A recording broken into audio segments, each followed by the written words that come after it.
everyone, and welcome. Today, I have the pleasure of introducing to you Shana Martin. She is the Chief Cat Officer of Club Cat, and also a woman that I first met. Gosh, how long ago was it? Well, my oldest, who's now 18, was a little girl. So I want to say at least maybe 12 years ago, 10, 12 Yeah, years ago. wow. Time flies. Yes. So, Shauna, when we met, I actually babysat her kids, and just wonderful girls whom with wonderful parents. And so the reason why I have Shauna on the show today is because she's an entrepreneur who followed her dreams. And during the pandemic, when there was a lot of uncertainty, she set out and created this business that I love because I have a cat. But she will share more about what Club Cat is. But mostly, I just wanted her just to share her story and to inspire all of those budding entrepreneurs out there. Anyone who's ever thought about starting their own business, and maybe they feel like they have a wild and crazy idea that nobody understands. But I bet once you hear Shauna's story, you're going to just be like, yes, I'm going to go for it. She's an inspiring woman and just a lot of fun. So, Shauna, without further ado, can you tell us a little bit more about yourself? Yes. Outside of being a zany for cats kind of person, I am a happily married woman with two fabulous kids. One just started college literally a week ago. So we flew her from California to New York. That was huge. And then I have a 12-year-old, a seventh grade daughter as well. And I have also two kitty cats and one 85-pound dog Oh, who's watching me right now going, Mom, why aren't we playing? And yeah, I run a business that I founded called Club Cat, and we're located in Irvine, California, and we're a luxury cat hotel. yes. So, can you share a little bit more about what led you to start Club Cat? Yeah, so gosh, it kind of goes way back. I think a lot of people in their careers just kind of know what they want to do early on in college. I know my daughters already kind of have their sights on career paths. And I wasn't really that person. I was definitely motivated academically. My parents are all educated, retired educators and administrators in education. But I just was kind of a late bloomer. I didn't give a lot of thought into what I wanted to do. So I ended up in a career path that I was pretty good at. I liked it was, marketing, communications, uh, and public relations. But I just always kind of felt that there was this big deficit. And I'm somebody who I'm not motivated so much by money, although money's nice, but I'm much more motivated by my day to day and the meaning that I derive out of what I do. And it took me a long time to realize that. So, the abridged story is that I had left my career to do freelance work. I think that was around the time that you and I met, or met just before that. And my oldest was going into a new school, a performing arts school out here that's pretty popular. I wanted to be more involved, and I didn't have that chance before in corporate. I was tied to an office or meetings and zillions of emails. So I went freelance, and I kind of dusted off a business plan that I'd written probably 6 years before that. And it was about a cat hotel. And it was something that I had written because I never had a place that I really felt comfortable, where I felt comfortable boarding my cats.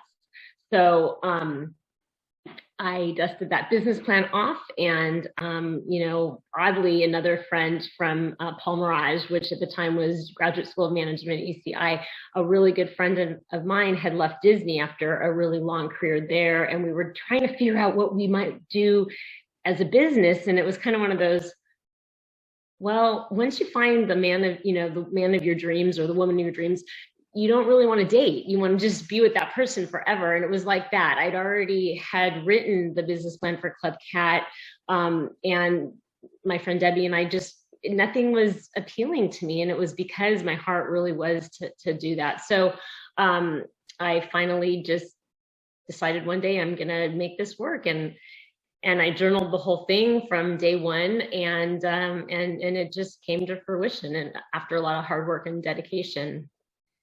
Yeah. Oh, that's so incredible. And Shauna, just even hearing you talk about your journey, like when you were talking about the work that you did before, like you could even just see it in your demeanor that it wasn't something that you were passionate about, it wasn't something that really got you excited.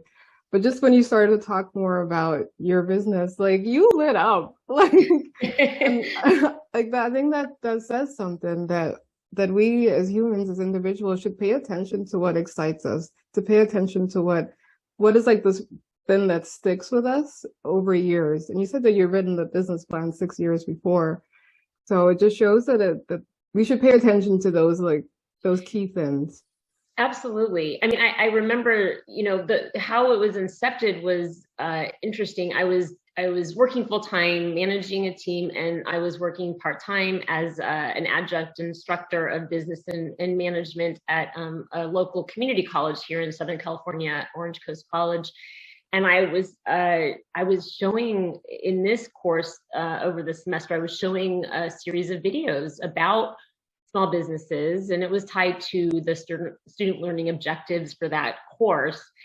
And one of the videos was about a woman who changed her career, got out of corporate to launch a dog business that kind of transformed a daycare for dogs. And it's now Camp Bow Wow. And I would show my students these videos, and whenever the Camp Bow Wow snippet would come on, and I just would think, gosh, I wish I could do something like that, but for cats, So that was kind of one of the seeds that I think God planted in me. But just watching this woman's story and how it unfolded, and here I am teaching my students about these concepts. But in my heart, it was just stirring, like, wow, like she just went for it, she just went for it, and really did. I mean, talk about a disruptor, changed doggy daycare from being just a kennel kind of situation to a day camp where you send your kids, and frankly, people think of their fur babies, whether they're dogs or cats, as their kids, as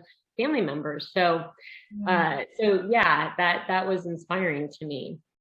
And that is so awesome. And I'll definitely put a link to Club Cat on this video, but like for anybody just to look at it, it is such a beautiful place. Like if I lived in California still, I would definitely send our cat there because you make it seem like their home in a sense, like this fun place where they can go. And it didn't, just by the pictures, it didn't look like clinical.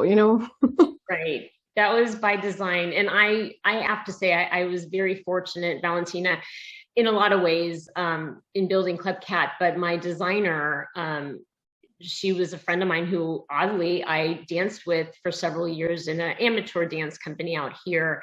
And she and I reconnected, and she designed it for me. And she literally took what my vision, my head was, and I'm not good with visual arts. I cannot draw to save my life. Fortunately, my children got my husband's art talent and not mine. I definitely have performing arts talent, not visual arts talent. But Monica took everything that was in my head and she designed it, and then some. And I've had customers that are interior designers that walk in and they say, "Oh my goodness, wow." So it's a testament to her being able to translate what was in my noodle. But no, but that also speaks to the fact of like as an entrepreneur, like we can have a vision, we can have an idea, but we do actually need other people to carry it out. Like, have you found that? So besides Monica, was it Monica? Yeah, Monica. Absolutely. Yeah. Yeah. I think for me, I've always been very aware of, what my talent is, what my God-given talent is, versus what it's not, and what God-given talents lie in the other people in my lives. And I guess if you go back to the book, The Tipping Point. If you haven't read that book, read it. It's fantastic. But I'm a connector. I'm not a maven. I'm a connector. And I always have been a connector in business. And I've always really delighted in that role. And so it was so odd because I wasn't a spring chicken when I launched Club Cat. I was in my 40s, my mid to late 40s. And I just suddenly I was the one connecting all these people who normally I would connect together, and I was just plugging them into me, like, oh, that person does this, and they could benefit Club Cat, and Club Cat could potentially benefit them in this way. So I think for me, cultivating relationships has really been one of my keys to success with Club Cat, and just kind of being able to keenly understand those talents, those God-given talents, and to utilize them to the benefit of both individuals. Yeah. Gosh, I think that's probably why you and I get along so well. I am also definitely a connector. Like when I meet somebody, I'm like, ooh, I think they would get along with this person. Or even this Are. like Yeah. yeah, so I totally understand that. So I love talking to business owners just because being one myself, I feel like I have so much to learn. And you as an individual, as a woman who has built this from scratch, and so I just admire you for one. Thank you. Um, and so Thank I you. just would love to know, like, so when you decided to start out, like, I'm sure there were things that came up that were just different hurdles or obstacles. What kept you going? Like, what kept you just like waking up each day and saying, okay, no, we are going to do this. We are going to launch this.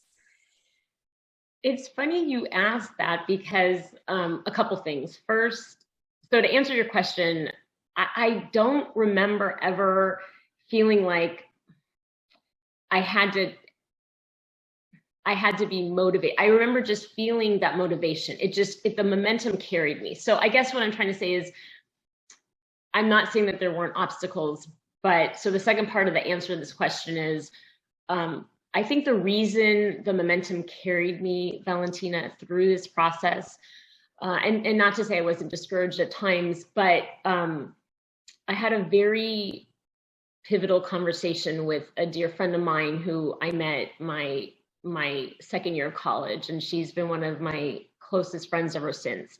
And it was before I became even a Catholic, because I became a Christian before I was a Catholic Christian. And I was just a secular Jew, like most of my secular Jew friends and family. But I, cultivated more of a spiritual, I think spiritual curiosity in my life, but I was not religious in any way, shape, or form. But this one dear friend of mine, she and I have remained very close, and she's not a Catholic Christian. She's a non-denominational Christian. She is a bit of she's an informal spiritual advisor to me. I find her to be a wealth of just direction, and I always feel the Holy Spirit in our conversations, and I love her to death. And early on, when I was trying to make this work, I mean, one of the obstacles was my mom. Oddly, I'm a woman in my mid to late 40s, and my mom has always been a risk averse person, which kind of I adopted that because kids often adopt that from their parents' traits, but I just didn't challenge it until I realized I was really not happy in my career. And I think when I finally realized that I had adopted this, but I'm not a risk averse person per se, it was really freeing for me. So going back to my friend who is, so helpful to me with my spiritual life, she and I had a pivotal conversation where I said, look, I want to do this. I feel every bone in my body says do it, but how do I know that this is what God wants me to do? Like, how do I know that the obstacles that I'm going to face are just regular obstacles that people that are starting businesses face, or that this is something that God's like, hey, don't go there. Like, this is the Yeah. sign, this is the helicopter, right? Yeah. So, my friend Catlin said something to me that was just so memorable. And I guess this is what not got me out of bed every day, but I referred back to when I'd have some challenges. And that is, you know, is this something, you know, you need to discern, you need to be able to discern, is this God saying, Shana, this isn't a path really that I think you should go down? Or is this just a normal obstacle? You need to just give it to him. You need to ask him, you know, and he'll lead you. He'll lead you in whatever sign he, you know, chooses to give, which I've always felt with my relationship with Christ is the case. Like, I ask for a sign and I get it. Maybe not the day I want it and maybe not the way I want it, but he always reveals it. And so I would take it to Christ, and it was, he, as Catlin says, Club Cat was God ordained. I mean, he really has shown me that. We opened 1 year exactly before the pandemic, a brand new business.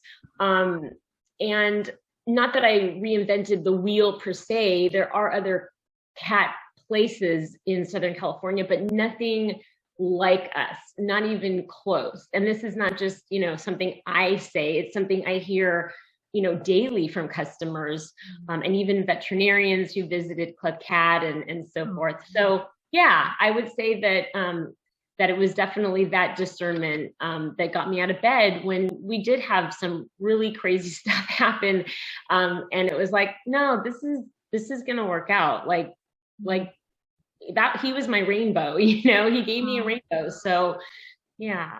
Oh, that's incredible. And I'm so glad that you brought that up about just taking it to prayer. Like, I think that sometimes I forget, and I think others forget that God is our biggest cheerleader. Like, he wants us to succeed. He wants us to do well. He wants us to be happy. And so, like, why not go to him and ask him for direction? And like, and yeah, knowing that he will, like, trusting that he will show us what to do. And like you said, it may not be the same day, but it may be a few days later, either through something you read or something that someone said to you, or just a sense of like, yeah, this is right. This is like the right thing to do. So that's awesome. Yeah. So what has been some of the joys of owning Club Cat? I'd say the biggest joy is when my customers hug me after they pick up their cat, literally, and they are so happy, and they say to me and my team, not just me, early on, just me when I didn't really have a team because I couldn't afford a team early on, but they say to me, Shana, thank God you're here. Like, or thank goodness, whatever their faith is or non-faith, but, you know, thank the world or the you know, that you guys are here. And I have customers who haven't been on vacation for years, because I know it may seem incredible to some of your listeners or viewers that that there are people that don't go on vacations, or they go on separate vacations because they won't leave the cat anywhere, and they don't trust people, or they're helicopter cat parents and they exist. And so that's the most rewarding, because you see this journey when they drop off their cat, and it is an experience. We don't just, it's not like you drop off your cat like at a pet clinic during COVID or for a surgery. I mean, you know, we take them in, we hold their hands the whole way, especially our new customers. We show them the cat suite, they set it up how they want. I've had customers spend up to 2 hours and they're crying when they leave because their cats are so important to them, and they can't, you know, they have separation anxiety. And then the back end of it, when they return from their trip or whatever, wherever they've gone, and they're so happy they were able to watch their kitty on the webcam, you know, whatever time it was where they were in a different continent, and they were able, you know, they get these customized postcards with pictures and videos from their cat's perspective, you know, throughout their trip. So they just, you know, and they say, I was so relieved, and I could travel feeling stress-free. You know, so that is the most rewarding thing. Those are the days, and God knows when I have a day where I'm like, oh Lord, you know, because we always have doubts, like, you know, we just always have doubts in life, and it's always on those days where he sends me a customer that is just like I can't, I don't know what I could, I'm so glad I found Club Cat. So Aw. yeah. Oh, that's so great. And I want to also like just acknowledge something that I found so brilliant about your business model, and that you purposely situated it close to an airport. Can you talk a little bit about that? Yeah, so I knew early on that I wanted to strategically be near John Wayne Airport because although John Wayne Airport is not the epicenter of Orange County per se, Yeah. in terms of geography, it is the epicenter of Orange County in terms of what people think of Orange County. Everybody knows John Wayne Airport, right? And Yes. it makes sense. LA is a little much more of a beast, so Yeah. it's very big with LAX, but not so much Orange County. And so yeah, I really wanted to be there. And again, going back to the connector conversation, I got so lucky. I practice a self-defense system called Krav Maga, and it's kind of a family. My daughters have done it since they were both 7 years old. So we're 11 years with Krav Maga Orange County. And one of my Krav Maga friends, partners at some time, he connected me to a commercial broker that he had used, who really deals with really large scale projects. She's not somebody who generally deals with really small businesses, such as Club Cat at this juncture. I had just gone through kind of a nightmare with a previous commercial broker who just was in it for the money and led us into these rabbit holes. And without getting into that mess that kind of elongated our search at least a year, Mary Kay was fantastic. And she found us, after being told you're never going to find anything in Irvine, the property management companies and the landlords, they don't want a cat place. Cats are, for some reason in the commercial real estate world, cats have this taboo because they stink, and it's not the case. No. If I were running if I had been opening a dog daycare, I wouldn't have had an issue. And I find it so astounding. And I love dogs. I love my dogs. So it's not I'm not trying to discriminate against dogs, but cats are extremely fastidious. And yes, they're, urine can smell, but they have these things called litter boxes. Yes. So anyway, she ended up finding a space for us that was just perfect. And it's really close to John Wayne Airport. And yeah, I mean, that whole process was a learning experience and then some, but now we have a flagship location that when we start expanding, and that's kind of our next step, and we can talk about that if you would like to later, but I'm exactly where I wanted the first location to be. Yeah. Well, actually, let's just talk about it now. Like, what are some of the exciting things on the horizon? Yeah, well, I've just retained a franchise attorney, so a firm, and again, another connector situation. A friend of mine from college who went into franchise consulting and kind of knows everybody in that world. When we were at UC Irvine, he was an engineer, but he planted a seed in me early on about, what if you could open any business, we were 20 years old, what would you open, so that question has always kind of come back to me at times during my life. And it so happens that he reconnected with me when he saw that Club Cat was opening and said, hey, down the line, you might want to think about franchising. At the time, I was very opposed to it for a bunch of reasons. I thought that I would just own and operate, kind of following along the in and out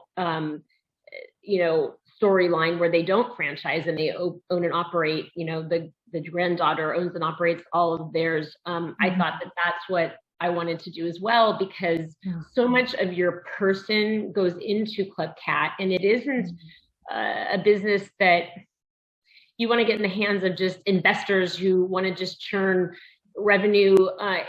You really have to have the right team, and the personal touch, the customer service at Club Cat is truly what I think separates us. I mean, all the bells and whistles are amazing and wonderful, but the fact that we will respond to people at 11 p.m., like we don't want customers to feel that their cats are in some black hole that they can't, if they have a question or a concern.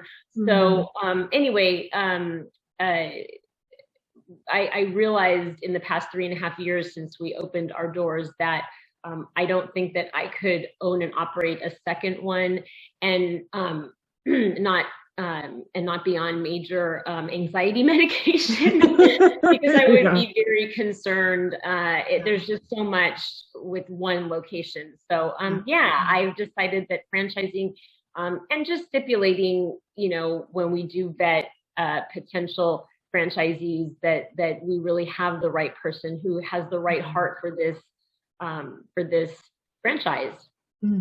No, that is so exciting. And I cannot wait. So I'm in Florida. So if anybody out there wants to open up a location in Florida, please. Definitely. As we get our FDD, we work on everything, and we're not obviously at the point where we're marketing it because we cannot yet, but that's the step we're at right now. So I definitely will keep that in mind. Yeah. Oh, so great. So just thinking back more about your journey as an entrepreneur, what are some of the characteristics you think, I mean, I know everybody's different, but what are the characteristics you think make a good entrepreneur? Well, it's interesting you say that. I could answer this in a way that would reveal how I wish I could be as an entrepreneur, but I don't know that would be fair. I think, and some of these characteristics are not ones that I necessarily possess, but I aspire to. I definitely think being flexible and open to change is critical. And just in life in general, right? Things don't go our way or the way we want. And, taking it to a spiritual aspect, that's part of giving it to God. And again, not being fatalistic, like, oh, I have no control over my life. Not at all. I mean, I'm an extremely actionable person, but really just knowing like, hey, how I envision something isn't necessarily going to be what's good long-term. So I think being flexible and open to change. I mean, the pandemic was the biggest disruptor that I could ever imagine. And I didn't imagine it. In my SWOT analysis, my strengths, weaknesses, opportunities, and threats, which I know you're very familiar with as an MBA. I mean, of course I had that in my business plan, but never did I dream putting pandemic as one of the threats, right? Exactly. I bet that every business student from now until maybe 50 years from now, that's going to be one of their threats, right? Exactly. So you can't plan for that stuff. But and I would say I think for any entrepreneur, I think you have to kind of, if you're solo, I think you need to understand where your weaknesses are. So I think having a good understanding of where your strengths lie and where your weaknesses lie. I've been very fortunate because my husband, who is my partner in everything and my very best friend, and I've been so fortunate to and again, God brought us together. Our anniversary is on the 13th, so it'll be 19 wonderful years. He and I are very different. I mean, his strengths are my weaknesses and vice versa. So I think as an entrepreneur, knowing, I'm very energetic and I'm an extrovert. My team, my manager who's coming on full time this month, she is more of an introvert. People that are more calm are better for me because they balance my energy levels. I think if you're somebody who is more of a detail-oriented person and less of a strategic, big picture person, you want to consider that. So I think just knowing who you are, take the Myers-Briggs, or, there are a number of tests. And then just, I think for me, having faith, but I know there are a lot of successful entrepreneurs out there who aren't, Catholics. That's not a criterion. My brother is an incredible inspiration to me. He's not a Catholic Christian. He's not a Christian at all, but he's very very motivated. I think whatever your faith is, you know, whatever spirituality you have and however you call it, I think that's really important. So for me, just my faith was very, very critical, again, as we talked about, in leading me and continuing to lead me. And yeah, and I'd say just being determined and actionable. I mean, it's not just going to happen for you. You have to be willing to do anything and everything. You have to be the HR person, you have to be the janitor, you have to, you know, I mean, if you're really starting, when you're bootstrapping something, you have to be that person that's willing to do everything and to show your team that you're willing. You know, I get on my hands and knees and scat on a daily basis, because, you know, and I wish I could continue. As I get pulled away, it's less and less hands-on, but my team knows that I'm not above doing any little not as exciting thing. You know, yeah, cuddling the cats is like the pinnacle, but, you know, we have to do the dirty stuff too. Yeah. No, that is good advice. I mean, that's good to know. What are those characteristics? What would you say to younger you, 20-year-old you back in business school, trying to determine what you wanted to do? And even what would you say to you before you launched Club Cat? What advice would you give to yourself? I would just say be patient and just trust the timing and not wish away the negative, the perception that the situation you're in at the time is negative. If that makes sense. For example, I remember a few positions that I had, and sometimes you take positions in life because at the time something's going on. You know, my husband switched careers. The transition was enormous. So I became the breadwinner while he was transitioning. And I remember having to take on a position at a company.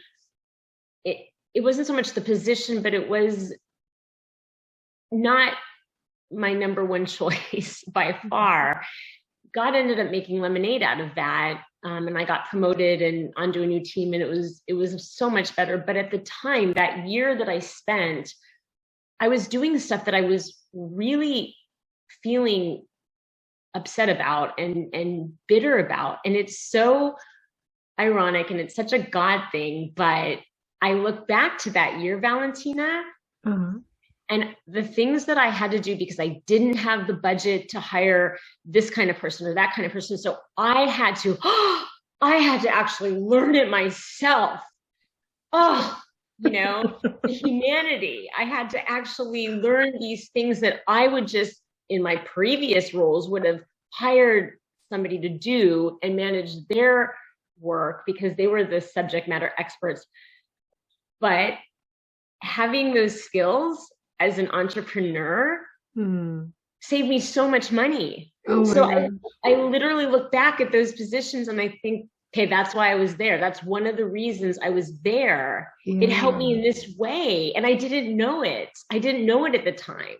So whatever you're going through, whatever, my mom always says, Shana, you learn more from a crappy boss than you do from a really good boss. Now, I don't know that that's per se true, but I learned a lot from the very few that, you know, not so great bosses that I've had. And that's helped me, you know, as a business owner and obviously HR manager and all that stuff. So yeah, just I'd say to my younger self, Shana, be patient. There's a reason you're here. And one day you're going to look back and go, I see why I was there. Wow. That is such good advice. Oh my gosh. Thank you for sharing that. Wow. I really needed to hear that. I say it to myself still sometimes, but it is so true. It's kind of akin to when you take a picture of yourself and you hate that picture. think to yourself, in 10 to 15 years, I'm going to look back at this picture and go, oh, I was gorgeous. I was so young. So remember, Yeah. all perspective. Yes, I do that to this day. I'm like, wow, why did I not like the way I looked back then? Yeah. Oh my gosh. So, okay, I have a couple more questions for you, but I want to keep asking you a ton of questions. But um, so what advice would you give to the entrepreneur who's like, okay, I'm ready to do this, but then it's like fear holds them back. Like other people's opinions hold them back, or even their own, yeah, lack of confidence in themselves. Like they may have everything together, but just taking that leap. Like what Yeah. advice would you give to somebody in that position? Yeah. So that's a hard one. I would say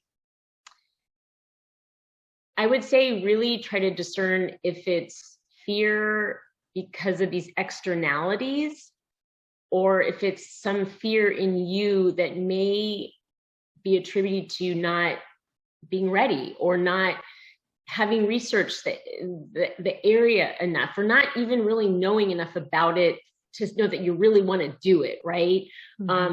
Because I'm an idea person. I'm the kind of person that, I have like 100 ideas in a day. My husband is the guy who is the naysayer. He's an accountant, a CPA by trade. He's a finance guy. He's very linear and detail oriented. And he's the one that brings me, peels me off the cliff.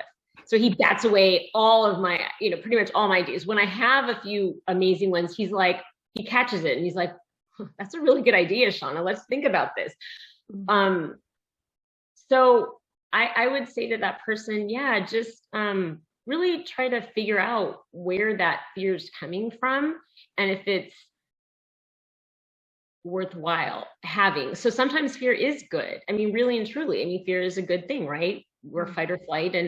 But I will tell you, my now biggest fan, who was my biggest detractor of the idea of pursuing Club Cat, was my mom, who I'd always been super close with my entire life. And she is very risk averse. So, when I told her I was pursuing Club Cat, she said, oh my gosh, you have a mortgage and 2 kids. And what are you thinking? You should be thinking about retirement, not starting a whole new career. You do well financially. What are you thinking, Shana? Yeah. And nothing could persuade her. And I felt that I really needed her support emotionally. And she wasn't giving it to me. And no conversation would coax her into giving it to me. She just was flat out against it. And it really was hard. And that was also one of those conversations with God that was like, Lord, is this because you're trying to tell me something? Because, your parent, your mom, is a big influence on your life, even when you're an older person. Yeah. And I came to the conclusion after a while, a long time, and some therapy that I needed and I never had ever before, that was her stuff. That was her stuff. Her fear she was putting onto me. So back to your question, if other people are saying, what are you doing? The best things in my life that have happened to me are when people have been objecting and saying, what are you, crazy? And it seems insane. And I just listen to my heart. And for me, it's the Holy Spirit and nudging me. And so I'd say to that person, yeah, just really figure that out and know, and again, be patient too, because if it's a really great thing and it's meant to be, it will be if you cultivate it, but you don't have to rush out and, prove to people that you can be an entrepreneur. I mean, do it for you. Yeah. Not anybody else. Yeah, no, that makes sense. Well, Shana, this has been such a joy to speak with you. I admire you even more. I didn't even think that was possible. Oh, thank you, Valentina. You're good for my ego. Well, no, like I look up to you, and I hope that one day that I don't know, I can be as good of a small business owner as you. Oh, I'm sure you already are, but I appreciate that, and the respect and mutual adoration is definitely right back at you. Aw, You're a phenomenal woman, and I'm very honored to be on your podcast. So thank you so much thank for you. thinking of me. Well, of course. And for again, anyone out there in Southern California, please, please, please check out Club Cat. You'll not miss out. Your cat will love you for it. So I will link her website in the description. So definitely check her out. And thank you again, Shana, for your time. And I wish you just tremendous success. So, Likewise, thank you so much, Valentina. well, thank you all for listening, and God bless you. And remember, when we say yes to God, we change the world. And go hug your cat if you have one.